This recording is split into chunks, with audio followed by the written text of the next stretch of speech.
Mao din na atong napalit sa TikTok, so unboxing na to. Kuha na akong gi-order makeup organizer kaya para ma-plaster na tong pag-organize sa itong mga makeup kaya taga nagkalat. So ako nagitabangan ang usa mga Katrina Love kay na-stress na iyang bangsog as symbol. Tabangan na to para mukalma-kalma kay nahirapan na tayo sa kalisod siyan pag asimbol. Na-stress ang bangsa isa gipaningot na baya ng mga Katrina Love. Anak jud tinabangay para dali mahuman. Nga hapit na mahuman. Nice kaya ganahan ko color white kay init man jud kay siya tan-awon god. Busy kay mi dihang duha. Nagpatabang ko niya kay samot na putag ka stress ana nga maglisod ka simbol.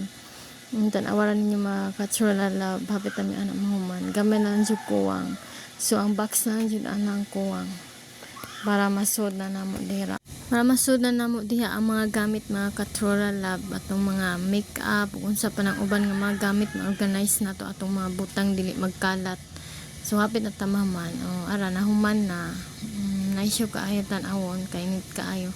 Ato na siya i-plaster sa atong butanganan. Butan na to atong mga makeup nga mga ginagmay nga sa ginagmay ra nga madrawingan atong naw nga mugapa putag gamay nawadagan kayo o ba dyan na iban mga Katrina Love sus kay di man jud tahili magdrung-drung sa atong naw panagsara